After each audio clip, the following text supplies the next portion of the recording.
আসসালামু আলাইকুম viewers, welcome back to my channel Irin stitch ঘর। কেমন আছেন সবাই? আশা করি সবাই অনেক ভালো আছেন।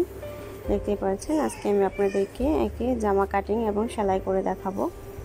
এই ভিডিও থেকে আপনারা অনেকগুলো সমস্যার সমাধান করতে পারবেন, তাই আশা করি শুরু থেকে শেষ পর্যন্ত দেখতে কামিজ কাটিং এবং সেলাই নিয়ে কারো কোনো সমস্যা থাকবে না। দেখতেই পাচ্ছেন এখানে আমি একটা 3 পিস নিয়ে নিয়েছি। এখন এটাকে আমি কাটিং করে নেব। প্রথমে আমি লম্বার মাপটা নিয়ে নিলাম, বাড়তি যেটুকু কাপড় আছে সেটা আমি এখন দাগ কেটে নিলাম। এখন কাঁধের মাপটা নিয়ে নেব আর আনমোলের মাপটাও এখন নিয়ে নিলাম 7 ইঞ্চিতে। এটা হবে 44 ইঞ্চি বডির মাপের একটি জামা, তাই তার মাপ অনুযায়ী আমি এখন কাটিংটা করে নিচ্ছি। আপনাদের মাপ অনুযায়ী আপনারা কাটিংটা করে নিতে পারেন। দেখতে পাচ্ছেন আমি জামার মাপ অনুযায়ী মাপটা দাগ কেটে নিচ্ছি। এখন আমি কোমরের মাপটা নিয়ে নেব। কোমরের মাপ অনুযায়ী আমি দাগ কেটে দিলাম। এখন আমি পেটের মাপটাও নিয়ে নেব। আমি ফিটিং মাপে থেকে 1 ইঞ্চি করে এক্সট্রা করে দাগ দিয়ে নিয়েছি।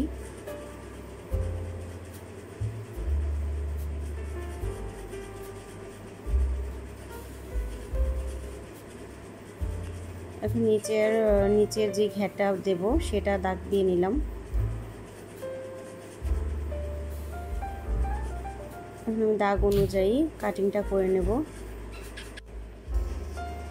দেখতে পাচ্ছেন আলমনের এখান থেকে আমি রাউন্ড করে দাগটা দিয়ে জামাটা কাটিং করে নিলাম মাপ অনুযায়ী। এখন আমি হাতার কাপড়টা নিয়ে নিয়েছি। হাতার কাপড়টাকেও আমি 4 ভাঁজে ভাঁজ করে নিয়েছি। এখন আমি হাতার লম্বাটা নিয়ে সেই অনুযায়ী হাতাটা কাটিং করে নেব।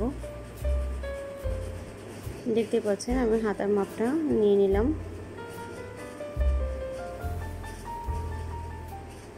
এবং রাউন্ড শেপ দিয়ে আমি হাতাটা কাটিং করে নিয়েছি। এখন আমি সেলাইতে চলে আসলাম। দেখতে পাচ্ছেন আমি বক্রম ছাড়া আজকে জামাটা বানাবো, সেই জন্য 2টা গলা আমি কাটিং করে এক পাশে সেলাই করে নিয়েছি। এখন আমি জামাতে গলা দুটো লাগিয়ে সেলাই করে নেব। দেখতে পাচ্ছেন গলাগুলো আমি সেলাই করে লাগিয়ে নিচ্ছি। 2টা গলায় আমি সেলাই করে নিয়েছি। এখন ছোট ছোট করে আমি কাট করে দেব, যেন গলাটা সেলাই করলে কোনো কিছু মানে ঠিকঠাক মতো গলাটা বসে যায়, সেজন্য। এখন আমি 2টা পার্ট একসাথে মিলিয়ে কাটটা সেলাই করে দেব।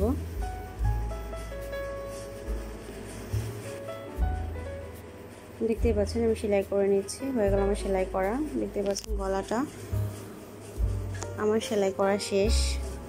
আমি উপরে একটা চাপ সেলাই দিয়ে নিয়েছি। পরে আমি হাতের কাজ করে এটাকে সেলাই করে নেব। এখন 2টা পার্ট একসাথে করে আমি জয়েন করে নেব। আমি কোমরের এদিক থেকে সেলাইটা দেব। কোমরের দিক থেকে সেলাইটা দিলে আমাদের কামিজটা যে তেরা বাঁকা হয়ে যায়, এক সাইডে চলে যায়, সেটা আর হবে না। সেই জন্য ফাড়ার এদিক থেকে আমাদের সেলাইটা দিতে হবে। এটা অনেকেরই সমস্যা হয় যে বানানোর পরে এরকম এক সাইডে চলে যায় জামা বা কামিজের একটা পার্ট এক পাশে চলে যায়, বাঁকা হয়ে থাকে, পরলে খুবই খারাপ লাগে। সেজন্য এরকম করে ফাড়ার এখান থেকে মানে কোমরের কাছ থেকে সেলাইটা দিয়ে বডির কাছ পর্যন্ত গেলে এই সমস্যাটা হবে না।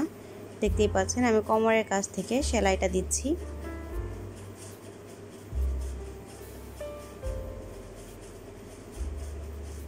এখন আমি ডাবল সেলাই করে দিয়ে নেব। 2টা পাশে আমি একরকম করে সেলাইটা দিয়ে নেব। দেখতেই পাচ্ছেন আমি সেলাইটা দিয়ে নিচ্ছি। হয়ে গেল আমার 2টা পাশে সেলাই করা। দেখেন আমার সেলাই করা হয়ে গেছে। এখন আমি ফাড়াটা সেলাই করব।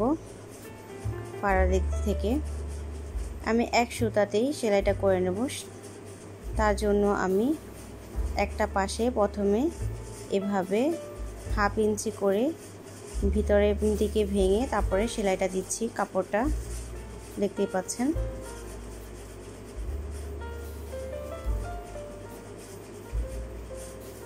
এরকম করে প্রথমে আমি একটা পাশে সেলাইটা দিয়ে নেব। দেখতে পাচ্ছেন আমি সেলাইটা দিয়ে নিচ্ছি। ফার্স্টে আমি একটা পাশে সেলাইটা দেব।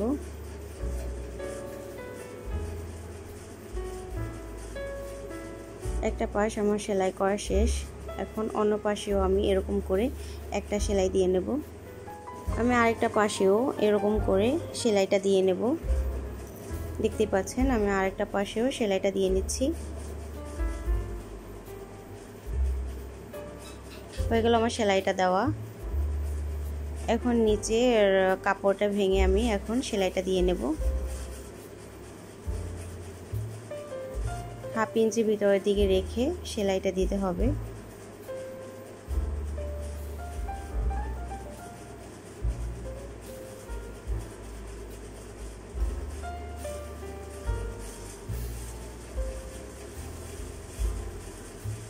এদিকে আমি একটা করে সেলাই দিয়েছি, পরে চারপাশ ঘুরিয়ে এক সুতাতে আমি সেলাইটা দিয়ে নেব।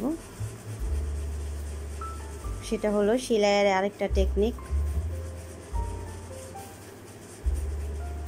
এরকম করে আমি দুইটা পাশেই বর্ডারটা ভেঙে সেলাইটা দিয়ে নেব। দুইটা পাশেই আমি সেলাইটা দিয়ে নিচ্ছি।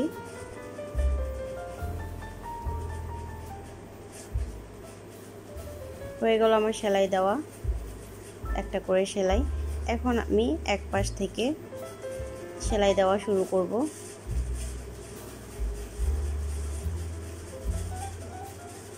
এভাবে আমি পুরাটা জামা ঘুরিয়ে আমি সেলাইটা দিয়ে নেব।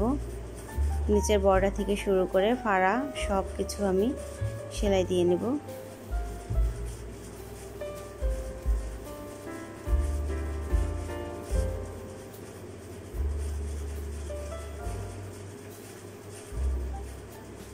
দেখতেই পাচ্ছেন আমি সেলাইটা দিয়ে নিচ্ছি।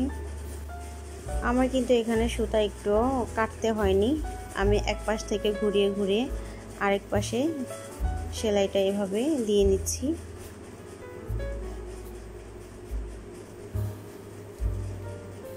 দেখতেই পাচ্ছেন আমি সেলাইটা ঘুরিয়ে ঘুরিয়ে দিয়ে নিলাম। আমার দুই পাশে সেলাই দেওয়া শেষ। এখন আমি হাতাটা সেলাই করব। এখন আমি হাতার জন্য একটা বড় কাপড় নিয়ে নিলাম, 4 ইঞ্চি পরিমাণ চওড়া নিয়ে এটা দিয়ে আমি হাতার নিচে কুচি দেব ঘড়িতে। দেখতে পাচ্ছেন আমি কুচিটা দিয়ে নিচ্ছি। এমন করে আমি দুইটা হাতাতেই কুচিটা দিয়ে নেব। আমি দুইটা হাতাতে এরকম করে কুচিটা দিয়ে নেব। হয়ে গেল আমার কুচিটা দেওয়া। এখন আমি কুচির উপরে একটা করে চাপ সেলাই দিয়ে নিচ্ছি। হাতাতে সিম্পলের মধ্যে এরকম কুচি দিলে কিন্তু ভালো লাগে দেখতে। আপনারা এরকম হালকা পাতলার মধ্যে ডিজাইন করে নিতে পারেন।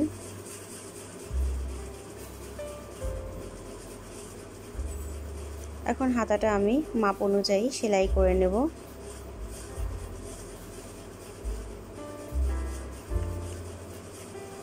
দুইটা হাতায় আমি সেলাই করে রেডি করে নেব।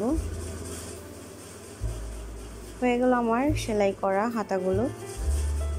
এখন জামাতে আমি হাতাগুলো লাগিয়ে নেব।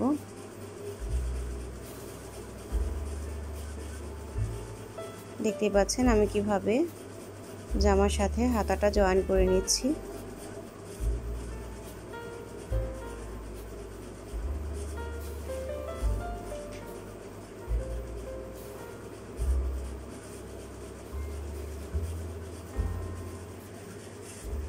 আমি এখন হাতাটা লাগিয়ে নেব। দেখতেই পাচ্ছেন আমি দুইটা হাতাই এরকম করে লাগিয়ে নিচ্ছি। হয়ে গেল আমার হাতাটা লাগানো। দেখতেই পাচ্ছেন জামাটা আমার কমপ্লিট হয়ে গেছে। আশা করি আপনারা এরকম করে বাসায় আপনাদের মাপ অনুযায়ী জামা কাটিং করে বানিয়ে নিতে পারবেন। যদি ভিডিওটি ভালো লাগলে অবশ্যই একটি লাইক দিবেন এবং কমেন্ট করে জানাবেন ভিডিওটি কেমন লাগলো। আর যদি আপনি আমার চ্যানেলে নতুন হয়ে থাকেন, আরও ভালো ভালো ভিডিও পেতে অবশ্যই আমার চ্যানেলটি সাবস্ক্রাইব করে আমার চ্যানেলের পাশে থাকবেন। আর ভালো লাগলে অবশ্যই বন্ধু বান্ধব সবার সাথে শেয়ার করবেন। ধন্যবাদ এতক্ষণ সময় নিয়ে আমার সাথে থাকার জন্য।